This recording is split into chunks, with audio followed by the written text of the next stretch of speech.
रात के ठीक 2 बजे थे। रूस की जमीन बर्फ से ढकी हुई थी और हवा इतनी ठंडी थी कि सांस लेना भी मुश्किल लग रहा था।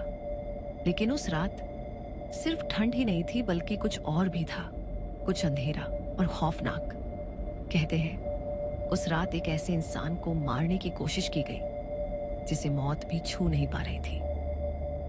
उसका नाम था ग्रिगोरी रास्पुतिन। साइबेरिया के एक छोटे से गांव से इस रहस्यमयी आदमी की कहानी शुरू होती है। रास्पुतिन बचपन से ही अजीब था।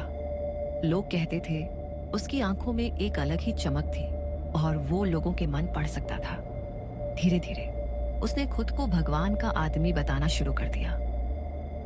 वो गांव गांव घूमता, लोगों को आशीर्वाद देता और बीमारों को छूकर ठीक करने का दावा करता। कुछ लोग उससे संत मानते थे, लेकिन कुछ लोग उससे डरते थे। उन्हें लगता था उसके अंदर कुछ बहुत अंधेरा और खतरनाक छिपा है। फिर एक दिन उसकी किस्मत उसे रूस के सबसे ताकतवर महल तक ले गई, जहां रहती थी महारानी अलेक्जेंड्रा फ्योदरोवना। उनका बेटा एक खतरनाक बीमारी से जूझ रहा था। कोई डॉक्टर उसे ठीक नहीं कर पा रहा था। तभी रास्पुतिन को बुलाया गया। वो कमरे में दाखिल हुआ और बिना कुछ किए बच्चे के पास बैठकर प्रार्थना करने लगा। कुछ ही समय बाद बच्चे की हालत सुधरने लगी। यहीं से सब कुछ बदल गया। महारानी को लगा कि रास्पुतिन भगवान का दूत है। वो उस पर पूरी तरह भरोसा करने लगी और हर फैसला उसकी सलाह से लेने लगी। लेकिन महल के बाकी लोग डर गए। उन्हें लगा कि ये आदमी सिर्फ संत नहीं, बल्कि कुछ और है। धीरे धीरे अफवाहें फैलने लगी। कहा गया कि रास्पुतिन शराब पीता था और फिर भी खुद को संत कहता था।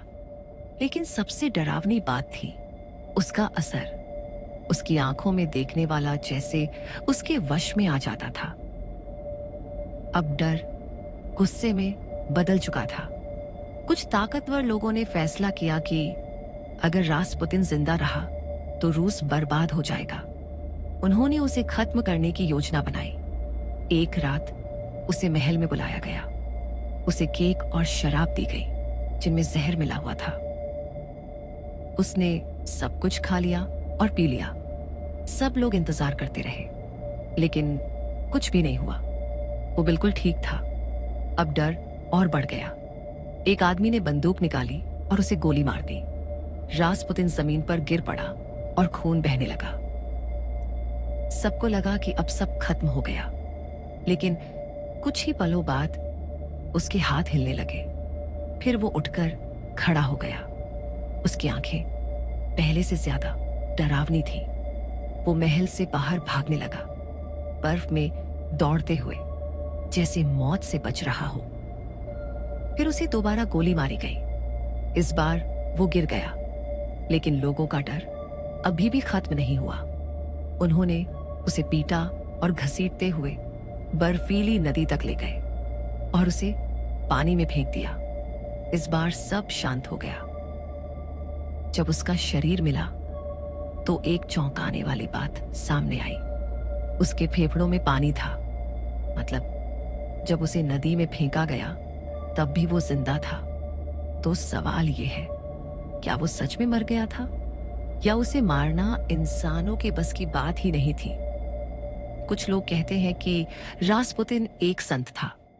कुछ लोग कहते हैं कि वो शैतान था। लेकिन सच क्या है ये आज तक कोई नहीं जान पाया।